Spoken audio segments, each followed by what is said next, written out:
Every Saturday night, the Cloverleaf Social Club gave a dance in the hall of the Give and Take Athletic Association on the East. To be able to attend one of these dances, you had to be a member of the Give and Take Association. If you were part of the group that knew how to dance well, then it was likely that you worked in Rheingold's Box Factor. However, anyone who was a Cloverleaf member was sometimes allowed to bring a partner or be accompanied by a visitor to a single dance. However, most of the time each Give and Take member brought the girl from the Box Factor that he liked.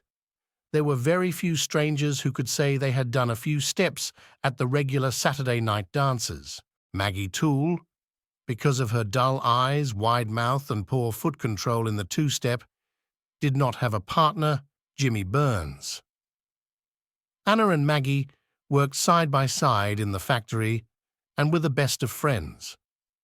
Anna always asked Jimmy to take her around to Maggie's house every Saturday night so that Maggie could go to the dance with them. The Give and Take Athletic Association lived up to its name. The hall of the association on Orchard Street was fitted out with every type of equipment for building muscle in the legs and arms developed, and the young men became very fit. Such strength could not be wasted, so the members were always ready to challenge the police and rival social and athletic organizations in friendly boxing matches. Between these fights, the Saturday night dance with the girls from the Box Factory gave the young men an opportunity to show some good manners and behave like gentlemen. However, the dances were also used as a good cover for a fight with another group. Sometimes the world went around, and if you were among the selected members of the groups that walked quietly up the dark back stairs, you might see a fight as satisfying as one seen in a professional boxing ring. One particular Saturday afternoon, after Rheingold's Box Factory had closed at 3 p.m., Anna and Maggie's door, Anna said in her usual way, "Be ready at 7 o'clock, Maggie. Jimmy and I'll come by to take you to the dance with us." What was different about today? Instead of the usual and grateful thanks from Maggie, who had never had a partner, she was a changed girl. Today, she held her head straight, and a little smile could be seen at the corners of her wide mouth. There was almost a shine in her dull brown eyes. "Thank you, Anna," answered Maggie. "But you and Jimmy needn't bother about picking me up tonight, as I have a gentleman friend that's coming by to take me to the dance." Pretty Anna grabbed her friend, held and shook her in surprise, and appealed to Maggie to tell her everything. Maggie Toole with her own partner, plain, dear, loyal Maggie, so sweet as an ordinary friend, but never able to get a boyfriend. Never asked for a dance or to sit under the light of the moon on the seat in the little park. How is this? And when did it happen? Who is it? "I'll see tonight," said Maggie, cheeks pink with excitement at her first invitation from a man. "He's handsome, all right, 2 inches taller than Jimmy and dresses well, but I'll introduce him, Anna, as soon as we get to the hall." Anna and Jimmy were among the first Cloverleaf members to arrive that evening.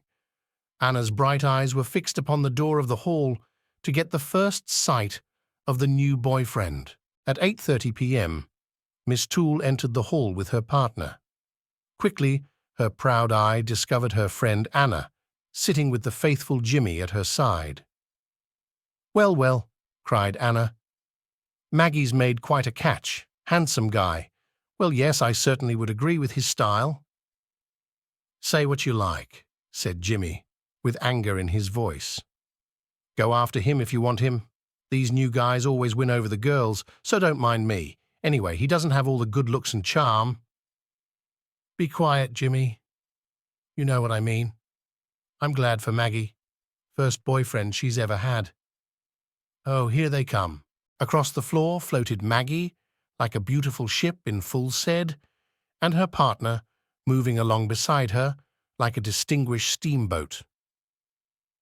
And it was true. Maggie's friend lived up to all the words of praise that Anna had said about him. He stood 2 inches taller than the average give-and-take athlete. His dark hair was curly, his eyes were bright, and white teeth flashed whenever he gave his frequent smiles. The young men of the Cloverleaf Club did not respect good looks in a man as much as they respected his physical strength, his success as a fighter, and his success at keeping the fight hidden from the police. The members of the association, who wanted to impress girls from the box factory, refused to put on their best clothes or even make an extra show of good manners. They were not considered important methods of getting a girlfriend. The huge arm muscles, the buttons bursting on a coat, tight across the chest, and the superior and conscious male air of being the world's gift to women were considered much more important than manners. Even showing strong muscles in a pair of legs was considered an approved method for the Cloverleaf young men in competing for a girl's interest and affection. Therefore, they greeted the handsome new arrival by pretending to bow to each other and making exaggerated gestures of putting their noses in the air.